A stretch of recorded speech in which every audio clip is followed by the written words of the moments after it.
다시 기회를 허락받는다는 것은 참 축복이고 은혜죠.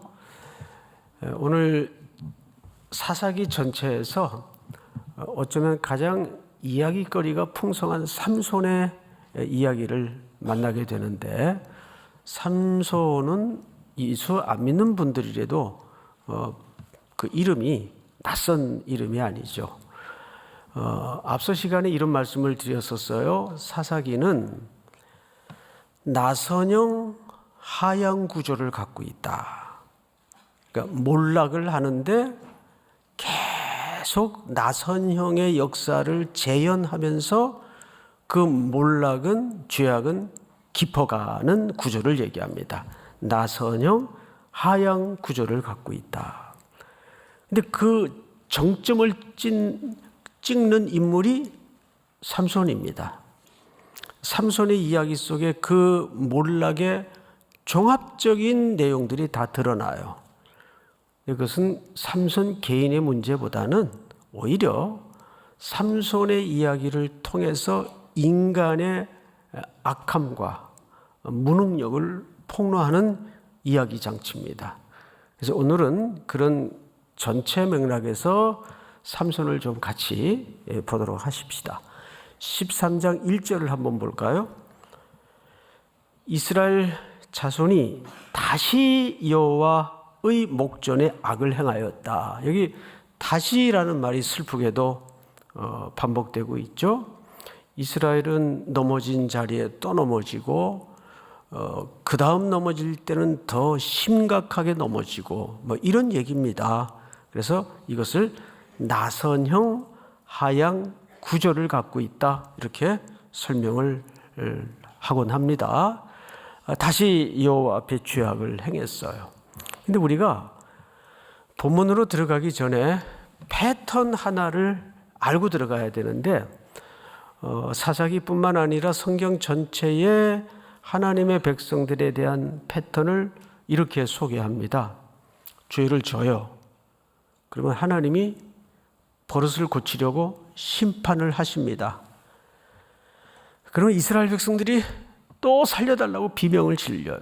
근데 그 비명 지르는 것이 한 번도 진정한 회개로 방향을 잡았던 적이 없어요. 그냥 아프니까 지르는 표피적 증상에 불과합니다. 아프니까 살려달라고 그래요. 근데 그것을 착시현상을 일으켜서 회개했구나, 이렇게 단순히 도와줄 문제가 아닙니다. 이스라엘은 광야 40년도 그랬고 사사기 역사 속에서도 그렇고 항상 죄악을 반복합니다. 그러면 하나님이 버릇을 고치려고 항상 심판하십니다. 포로로 붙들려 가든지 또 공격을 당해서 고통을 주시든지 여러 가지 다양한 하나님의 방법으로 심판을 하시면 백성들은 또 부르짖어요. 근데 참 신기한 것은 그 회개가 거칠의 회개인 걸 아는데도 하나님은 다시 살려줍니다. 이게 성경 전체에서 흐르는 일정한 패턴이에요. 그런데 오늘은 이 패턴에서 한 가지가 쏙 빠져요. 뭐가 빠지는지 아세요? 부르짖음이 사라져요. 비명이 사라져요. 이게 진짜 심각해진 겁니다. 그래도 옛날에는 아프니까 부르짖어요. 살려달라고. 그래서 겉으로는 회개를 하는 듯 보여요. 그런데 이 삼손의 이야기 속에는 그 비명마저도 없어져요. 뭔가 이렇게 아주 정확한 심각함이 배어나오는 겁니다.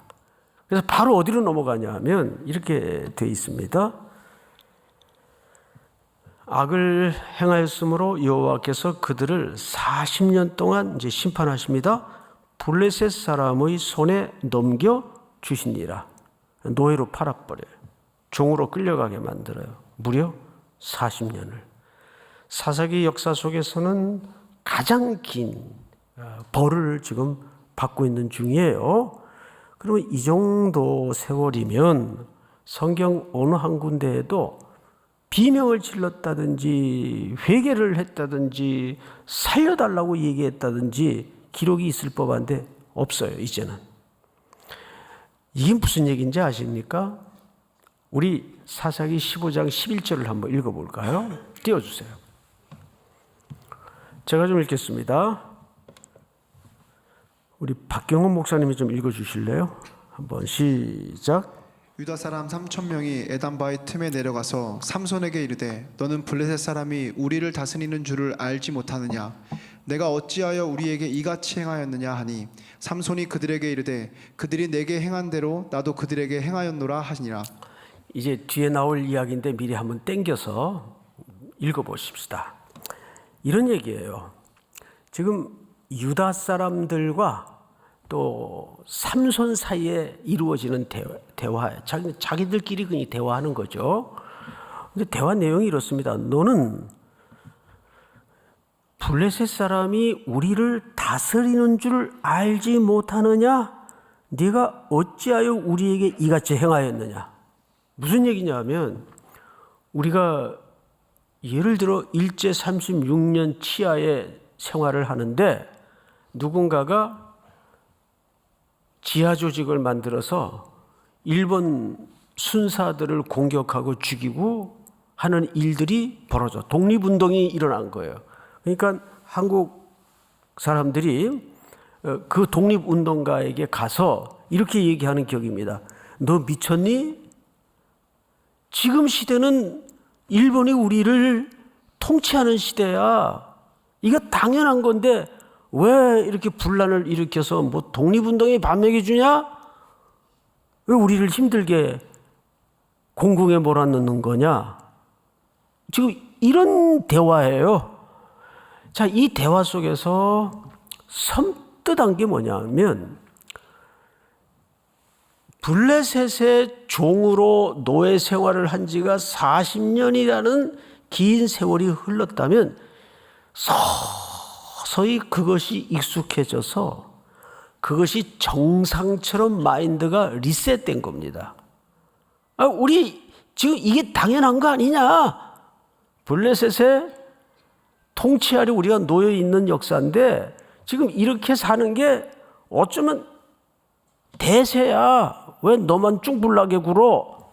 이런 대화가 지금 이루어지고 있는 거예요. 이게 왜 섬뜩한 얘기가 되냐 하면 비정상적인 것이 세월이 흐르며 익숙해져서 그게 이제는 무엇처럼 느껴지는 고백이에요? 그게 당연한 듯 정상처럼 느껴지는 고백을 하고 있는 겁니다. 더 가관이 뭔지 아세요? 삼손의 대답이에요. 이렇게 얘기합니다. 삼손이 그들에게 이르되 그들이 내게 행한 대로 나도 그들에게 행하였노라. 여기에는 민족도 없고 공동체도 없어요. 야, 그 사람들이 나 괴롭게 하니까 내가 복수한 거야. 개인적인 복수만 있을 뿐이지 1절 민족을 위한다든지 무슨 하나님의 정의를 위한다든지 삼손의 입에서 그런 고백이 없어요. 이게 얼마나 시대가 뒤틀린 시대가 되어버렸는지 이 한 문장으로 알 수가 있습니다. 그러면 우리 속에는 이런 현상이 정말 없을까요? 야, 무슨 소리야? 너만 잘났어? 지금 다 해, 다. 그렇게 안 하면 포모 현상, 그 대열에서 이탈될까봐의 두려움, 그걸 포모 현상이라 그러죠. 그런 겁니다. 야, 지금 다 이렇게 사는데 왜 너만 그래? 이게 대세야. 근데 우리는 대세를 쫓아야 됩니까? 대의를 쫓아야 됩니까? 대의입니다. 대의를 쫓아야 돼요. 밀정이라는 영화에서 나중에 그 이정재 씨가 소름 돋는 고백을 하죠. 누가 독립될 줄을 알았습니까? 누가 독립이 될 줄을 알았습니까? 여기도 한 방, 여기도 한 방 그러면서. 영화를 봐야 설교가 이해가 돼요. 네? 우리는 주님 오실 시간을 목마르게 기다리며 오늘을 치열하게 살아내야 될 책임이 있어요. 자, 그런데 오늘 뭐 이정재 얘기까지 할 건 없고 2절로 바로 넘어갑시다. 2절에 소라 땅의 한 지파의 가족 중에 마누아라 이름하는 자가 있더라. 그의 아내가 임신하지 못함으로 출산하지 못하더니. 자, 여러분, 이야기가 1절과 2절 사이에 방금 말씀드린 것처럼 부르짖음이 사라졌어요. 그 패턴이 이제 없어져 버렸습니다. 그리고 생뚱맞게 한 가정의 이야기가 쑥 개입이 되어서 등장합니다. 그것이 삼손 가정의 이야기인데 아직 삼손은 세상에 나오지 않았을 때고 부모들이 이야기를 하는데, 여기 이상한 것은 그 삼손의 어머니의 이름이 무명으로 처리됩니다. 한 여인. 뭐 고대 시대니까 뭐 그럴 수 있다 쳐요.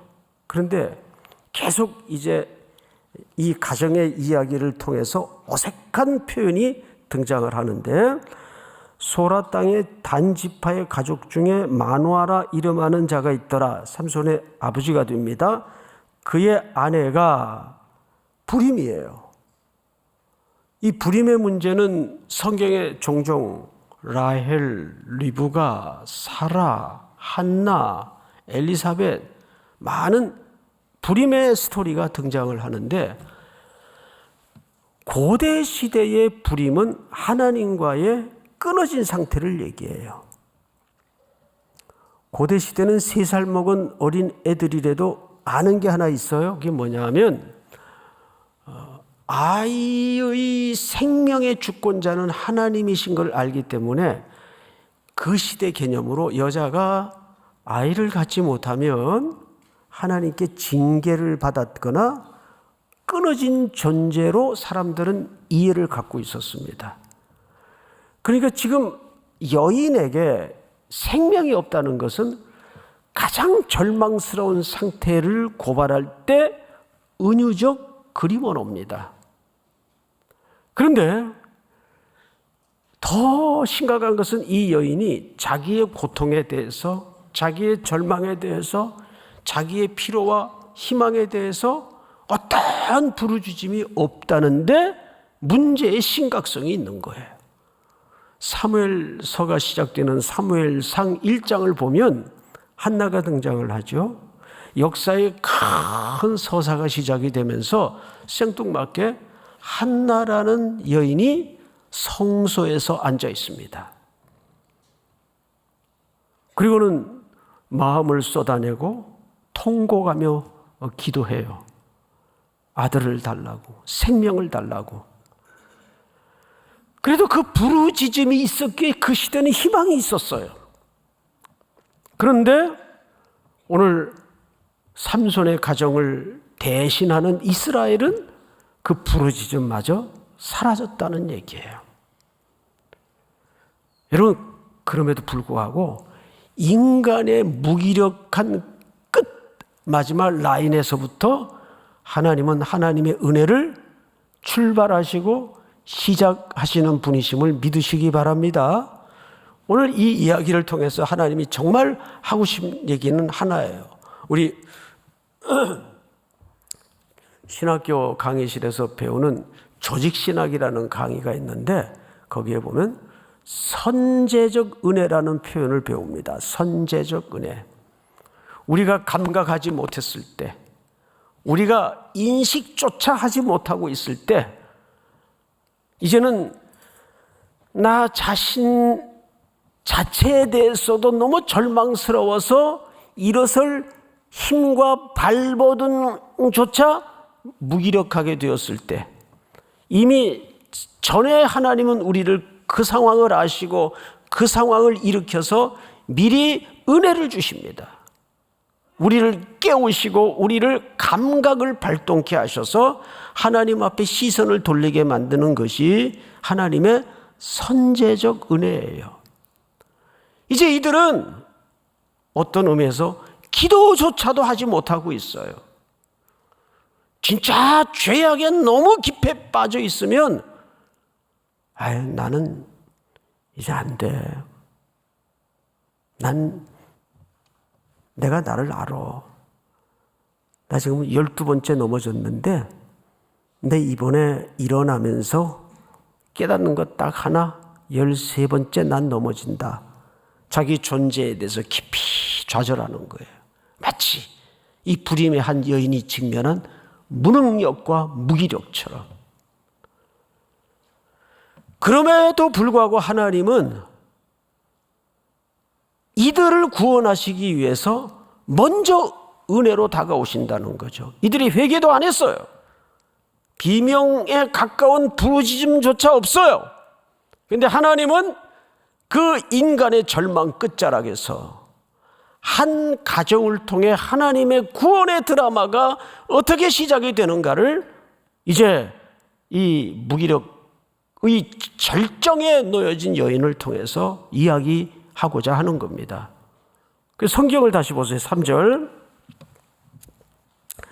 출산하지 못하더니 여호와의 사자가 그 여인에게 나타나서 그에게 이르시되 보라, 네가 본래 임신하지 못함으로 출산하지 못하였으니 이제 임신하여 아들을 네가 그에게 이르시되 보라, 네가 본래 임신하지 못함으로 출산하지 못하였으나 이제 임신하여 아들을 낳으리니. 아들을 낳는다는 얼투당투하는 꿈같은 이야기를 그 여인에게 메시지로 줍니다. 그리고 이 메시지를 전달하기 위해서 여호와의 사자가 여인에게 나타나요. 좀 어색하지 않아요? 원래 고대 시대는 문화와 사람들의 상식적인 가치관이 이런 메시지는 남자에게 나타나야 되고 남자를 통해서 메시지를 주셔야 돼요. 그 집에 가장이니까, 대표니까, 제사장이니까. 그런데 마누아를 완전히 패스시키고 여인에게, 이름도 등장하지 않는, 소개되지 않는 여인에게 엄청난 일이 지금 자신의 의지와 상관없이 만나진 거예요. 하나님의 현현과 하나님이 그에게 장차 도래할 어마어마한 인생을 뒤집는 희망적인 메시지를 담아서 설명하는 거예요. 네가 지금 불임 상태에 있다. 그가 지금 어떤 상태이며 그가 무엇이 필요한지를 정확히 설명하셨어요. 나는 내가 뭐가 필요한지조차 모를 때에도 하나님은 나의 필요를 정확히 가르쳐 주시고 인지케 만드십니다. 우리가 말씀을 들을 때는 그 깨달음을 일깨우도록 하기 위해서 말씀을 듣는 거예요. 맞아요. 나는 때로는 기도할 때도 그렇고 내가 뭘 필요로 하는지 참 모를 때가 있어요. 저는 오랜 시간을 그러고 살았어요. 나는 뭐가 돼야 되나? 내가 필요한 게 정말 뭐지? 먹고 싶은 것도 없었어요. 그러니까 얼마나 그 드리운 무감각함의 그림자가 컸겠습니까? 그러나 이 시간도 하나님은 예배라는 공간 속에 말씀으로 찾아오셔서 여러분들이 정말 뭐가 필요한지, 어떤 고통의 감각을 깨워야 되는지 그걸 가르쳐 주신단 말이에요. 하나님은 우리의 이 머리털까지도 세신 바 되신 분이라고 말씀하십니다.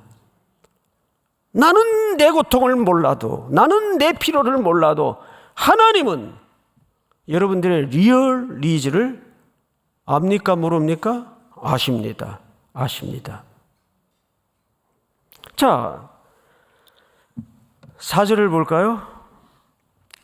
쭉 메시지가, 오늘은 그 사자가 말한 메시지가 오늘 주제가 아니니까 메시지는 따로 다룰 겁니다. 다음 시간에. 6절로 건너갑니다. 6절을 여러분들이 한번 같이 읽어봅시다. 시작. 이에 그 여인이 가서 그의 남편에게 말하여 이르되 하나님의 사람이 내게 오셨는데 그의 모습이 하나님의 사자의 용모 같아서 심히 두려움으로 어디서부터 왔는지를 내가 묻지 못하였고 그도 자기 이름을 내게 이르지 아니하였으며. 너무 놀래서 아내가 남편한테 온 거예요. 여보, 너무너무 두렵고 신기한 경험을 했는데 하나님의 사자 같아. 여기서 하나님의 사자라는 말은 그 실체를 정확히 알아챘다 그 말이 아니라 당시의 고대 사회는 이런 선지자 같은 분을 보통 그렇게 부르곤 했어요. 그러니까 마노아의 아내가 삼손의 어머니가 될 이 여인이 정확히 누군지를 사실 몰랐습니다. 그 증거로 이렇게 얘기를 해요. 하나님의 사자의 용모 같아서, 그러니까 확신이 없는 겁니다. 이 정확히 누군지 나한테 그런 현현해 주셔서 엄청난 메시지를 전한 이분이 누군지 지금 정확히 알지 못하고 있다는 뜻입니다. 자, 그런데 7절. 그가 내게 이르기를 보라 네가 임신하여 아들을 낳으니 이제, 그러면서 경이로운 이야기를 하는 거예요. 근데 이 얘기를, 자, 앞을 보세요. 이 구절을 보세요. 지금 마노아가 아내에게 하고 있는 겁니까? 이름조차 알 수 없는 마노아의 아내인 여자가, 한 여자가 남편에게 하고 있는 겁니까? 거꾸로죠? 예. 우린 여기서 한 가지 큰 줄거리가 잡혀야 돼요. 첫째 줄거리는 선제적 은혜. 내가 뭐가 필요한지, 어떤 상태에 있는지조차 모를 때 그 절망의 무기력한 끝자리에서 하나님은 하나님의 구원의 드라마를 시작하십니다. 이걸 뭐라고 표현한다고 얘기했죠? 선제적 은혜. 하나님의 우리의 어떤 조건과도 상관없이 그분이 우리를 일으키시기 위한 선제적 은혜로 역사 속에 묵직하게 내 인생 속에 들어오십니다. 두 번째는 뭐냐 하면 그 당시 문화와 가치와 상식적인 질서와 컨셉으로는 이건 그림이 안 맞아요. 여자가 남자에게, 그것도 하나님의 현현하심과 하나님께로부터 직접 메시지를 받았던 그 얘기를 이스라엘을 대변하는 남자에게, 가장에게 하고 있어요. 이건 하나님의 초월적인 방식을 얘기하는 거예요. 우리는 보통 하나님의 역사를 우리의 이해와 우리의 질서와 우리의 가치관 안에서 가두어 헤아리고 분석을 하고 예측을 하고 생각을 합니다. 아닙니다. 하나님은 언제나 우리가 이 땅에 살아내고 있는 가치와 질서와 보편적 상식을 뛰어넘어서 일하시는 분이십니다. 그러니까 여러분, 예측대로 인생을 따라가지 마십시오. 그래, 세상은 그래도 내가 믿는 하나님은 우리 인간의 산술적 머리를 뛰어넘으시고 우리의 예측을 뛰어넘으시는 하나님이시야. 맞습니까? 우리 청년들에게 그 신앙의 푸르른 기계가 있어야 돼요. 뭐 어디 면접을 봤는데 야 2300대 1이래. 아유, 이건 내 숟가락이 아니다. 아니에요. 하나님이 허락하시면 되는 거죠. 왜 자기 계산에 하나님을 가두고 묶어서 하나님을 함부로 생각을 하세요? 맨날 시퍼렇게 살아있는 하나님이라면서 누가 내 흉내를 그렇게 내고 다니더라고요. 내가 기도할 때 시퍼렇게 살아계신 하나님 그러니까. 그런 흉내는 좋아요. 따라서 하세요. 그거는. 또 누가 이 흉내를 내고 다니더라고. 아버지! 녹음해가지고 내가 들어봤어요. 똑같이 하더라고요. 똑같이. 식당에서 걸렸어. 용산에서. 거기서 시키려다가 말았어요. 좋은 건 따라서 하세요. 그런데 하나님은 우리의 이해, 우리의 통밥, 우리의 예측, AI의 데이터를 넘어가시는 분이세요. 이름조차 밝혀지지 않는 가장 무기력한 잉태하지 못하는 불임의 한 여인을 통해서 하나님은 메시지를 주시고 현현하여 나타나시고 그분의 역사를 만들어 가시는 분이십니다. 믿습니까?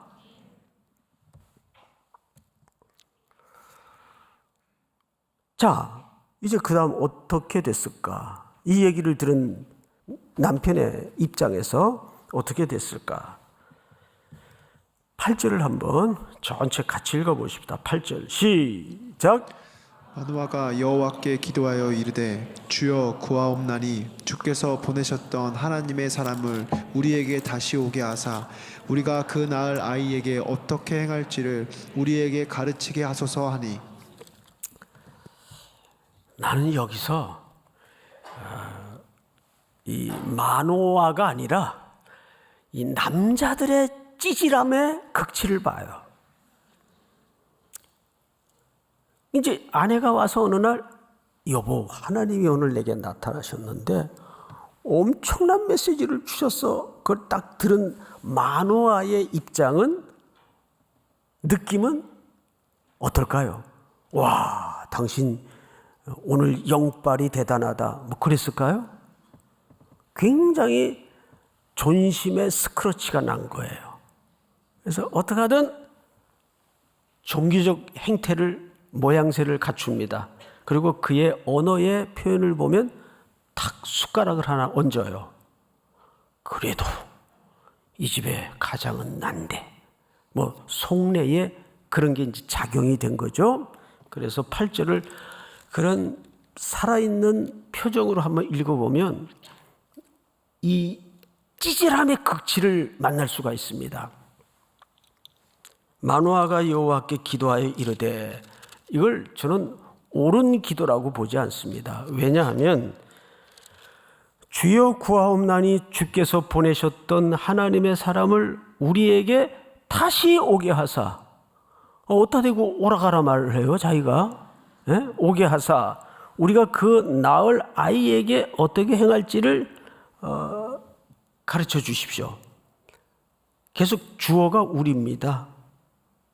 그리고 우리라는 복수를 써서 거기다가 자기 숟가락을 슬쩍 하나 얹어요. 자기도 이 귀한 프로젝트에 동참이 되어지고 싶다 그 정도 마음을 갖고 있어요. 그런데 하나님이 이 기도를 들어요. 성경을 보세요. 9절 하나님이 마노아의 목소리를 들으시니라 여인이 밭에 앉았을 때 하나님의 사자가 다시 그에게 임하였으나 그의 남편 마노아는 함께 있지 아니하니라. 자, 여러분 앞을 보십시오. 지금 마노아가 하나님께 다시 사자를 보내달라고 그랬어요. 그러면 그 사자가 다시 오면 누구에게 와야 맞습니까? 마노아에게 와야 맞죠. 근데 누구에게 다시 오세요? 방금 말씀드렸던 여인에게 다시 오십니다. 이게 뭐죠? 내가 네 요구대로 쥐락펴락하는 그런 하나님이 아니다. 나는 내 방식을 너희들의 상상과 순리와 논리를 뛰어넘는 내 방식대로 내가 할 것이다. 그래서 그 무명의 불임의 여인에게 다시 나타나십니다. 이것은 하나님이 앞으로 행하실 일에 대한 확증적 표현이에요. 같은 일을 두 번 하시는 것은 확증적 표현이에요. 하나님의 고집을 여기서 드러내는 겁니다. 아니다. 나는 너희들의 요구대로, 너희들의 필요대로 휘둘리고 왔다 갔다 하는 하나님이 아니라 나는 내 방식대로 저 절망의 끝자락에 서 있는 무기력한 불임의 여인을 통해서 나의 구원의 드라마를 시작할 것이다. 그 얘기를 이렇게 하시는 겁니다. 자, 그러자 성경을 보시면 12절을 한번 여러분 같이 시작. 마노아가 이르되 이제 당신의 말씀대로 되기를 원하나이다. 이 아이를 어떻게 기르며 우리가 그에게 어떻게 행하리이까? 여호와의 사자가 마노아에게 이르되 내가 여인에게 말한 것들을 그가 다 삼가고 쭉 설명한 다음에 15절 마노아가 여호와의 사자에게 이렇게 얘기를 합니다.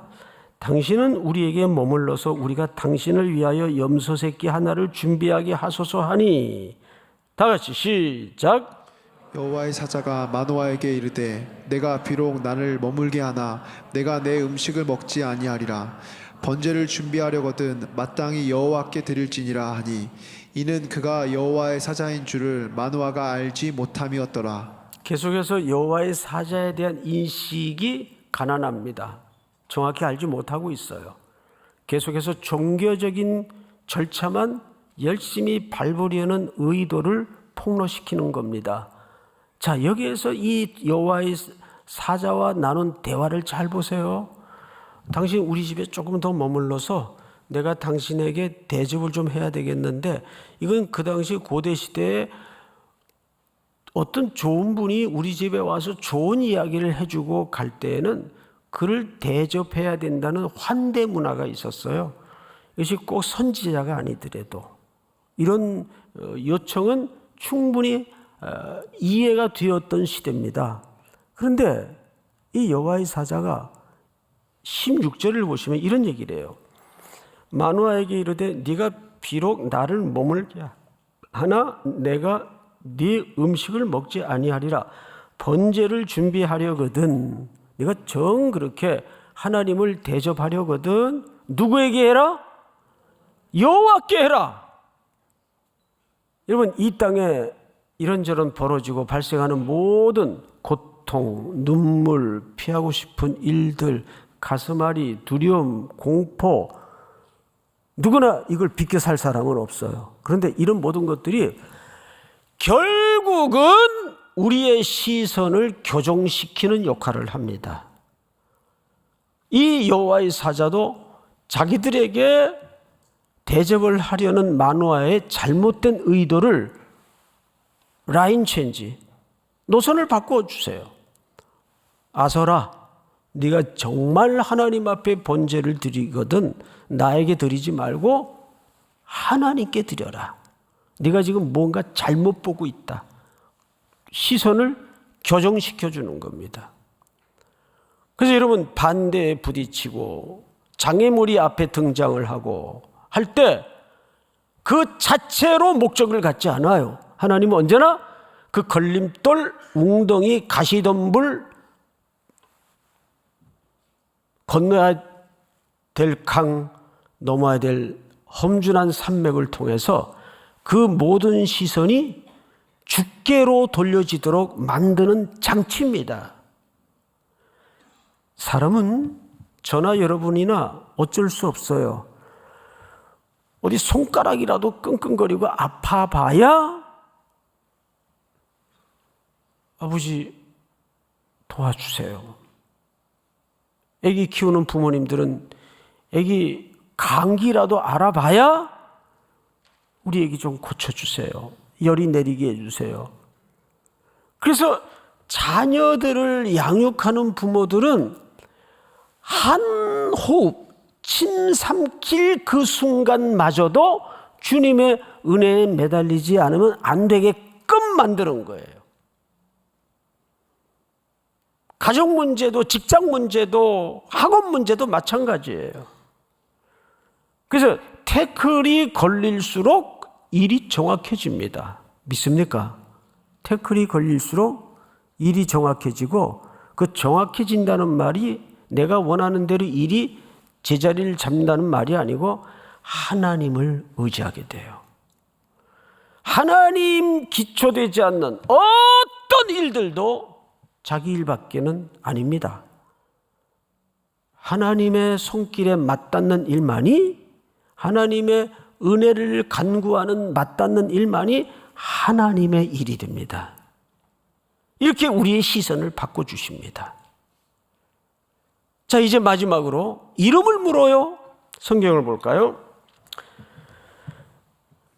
17절, 마누아가 또 여호와의 사자에게 말하되 당신의 이름이 무엇이니까? 당신의 말씀이 이루어질 때 우리가 당신을 존귀히 여기리이다. 점점점 하나님의 실체에 대해서 차츰차츰 한 걸음 반복씩 또 한 걸음 알아가는 중입니다. 18절 다 같이 읽습니다. 시작. 여호와의 사자가 그에게 이르되 어찌하여 내 이름을 묻느냐? 내 이름은 기묘자라 하니라. 자, 기묘자, 어디서 보았던 이름인가 하니 이사야서 9장에 보면 이는 한 아기가 우리에게 낳고 앞으로 태어날 메시아, 이 땅에 육신의 몸을 입고 이 땅의 구원자로 일어날 그 메시아를 예표하는 이사야의 글이죠. 한 아들을 우리에게 주신 바 되었는데 그의 어깨에는 정사를 메었고 그의 이름은 뭐라? 기묘자라. 기묘자가 무슨 뜻이냐 하면 시편 기자가 잘 설명했어요. 시편 한번 볼까요? 다 같이 시작. 이 자식이 내게 너무 기이하니 높아서 내게 능히 미치지 못하나이다. 이 자식이 아니라 이 지식이, 다시 한번 시작. 이 지식이 내게 너무 기이하니 높아서 내게 능히 미치지 못하나이다. 이 말은 기묘자라는 뜻인데 우리의 조부러운 이해로 다 담아낼 수 없다 그 말이에요. 우리가 헤아림으로 그분을 다 헤아려지지 않는다 그 말이에요. 그래서 여러분 이제 드디어 결론 겸 행복한 명절에 대해서 비밀을 말씀드리겠습니다. 전혀 표정들은 기대가 없는 표정들인데 하나님이 우리로 하여금 주로 하시는 주 전공이 뭐냐 하면 여러분들로 하여금 감탄케 만들고 경탄하게 만드시는 분이에요. 우와, 우와. 우리 어디 가다가 멋진 풍광만 봐도 입이 저절로 벌어지잖아요. 그런데 하나님은 그 정도가 아니에요. 우리의 이해와 우리의 경험치를 담아낼 수 없을 정도로 그분의 하시는 일은 초월적인 기묘자이십니다. 그래서 여러분들이 앞으로 준비할 게 뭐냐 하면 이거 하나만 준비하세요. 저는 확신해요. 놀랄 준비를 하세요. 하나님의 행하시는 일에 대해서 여러분들이 자신에 대해서 정의를 내리고 함부로 자신을 폄하하고 예수님의 죽음을 뭘로 알고 십자가의 공로를 어떻게 알고 자신에 대해서 함부로 절망하고 가볍게 여겨요? 아닙니다. 저와 여러분들은 어쨌거나 무신령이 같더라도 피로 아드님을 지불해서 값주고 사신 존재입니다. 하나님의 포에마예요. 걸작이에요. 그래서 여러분들로 하여금 하나님은 받기를 원하시는 부분이 뭐냐 하면 하나님에 대해서 경탄케 하시는 분이십니다. 감탄케 하시는 분이십니다. 우리의 시선이 다시 주님께 향하여 여러분들의 이 흥건한 명절이 복음으로 은혜로 흥건히 흘러가는 은혜가 있기를 축복합니다. 다 일어나십시다. 우리 시선 찬양하십시다.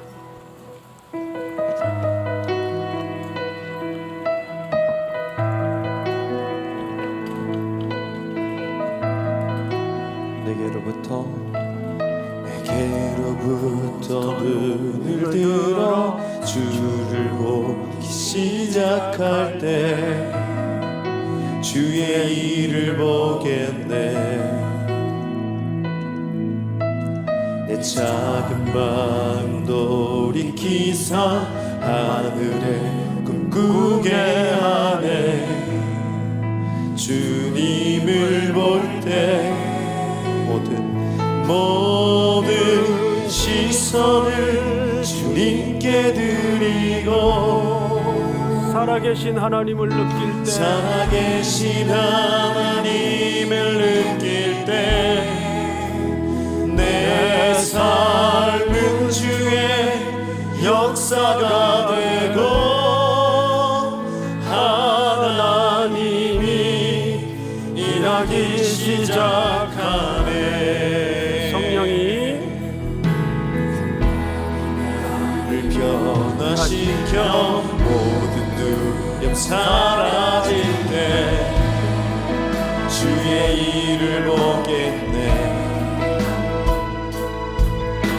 황폐한 땅 가운데서 주님만 알게 되니 주님을 볼 때 우리 오른손을 높이 들고 모든 시선을 주님께 드리고 전능하신 하나님을 느낄 때 전능하신 하나님을 느낄 때 세상은 주의 나라가 됩니다.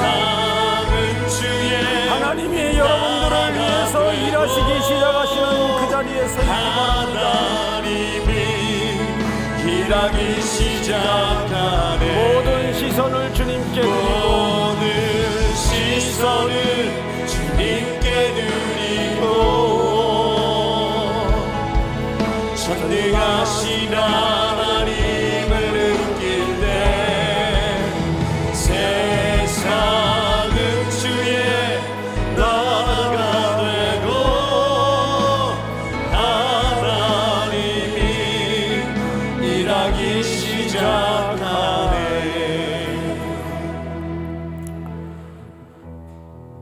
한 이름 없는 무명의 여인을 통해 하나님의 위대한 드라마를 시작하시는 우리의 인생 끝자락에 우리가 서 있다 할지라도 떨며 두려워하지 않도록 도와주시고 하나님이 역사를 써가시고 일하시는 그 자리에 철저히 붙잡혀 서 있도록 은혜를 더하여 주시옵기를 원합니다. 우리가 이해하고 우리가 예측하고 우리가 생각하는 이 세상의 대의와 산술에 하나님이 가두어져 계시지 않음을 믿습니다. 우리의 초월을 문화를 패턴을 뛰어넘으시는 하나님의 역사가 여기 서 있는 젊은이들의 앞길을 강력하게 인도하게 하여 주시옵소서. 그 이름이 기묘자라 우리의 이해 속에 다 담아낼 수 없는 하나님의 놀라운 위대하신 은혜가 저들의 평생을 따를 수 있도록 함께하여 주시옵소서. 지금은 우리 구주 예수 그리스도의 은혜와 아버지의 사랑과 성령님의 교통하심이 머리 숙여 경배를 드리는 사랑하고 사랑하는 귀한 젊은이들, 우리 부모님들 머리 위에 이제로부터 영원토록 함께 있을지어다. 아멘.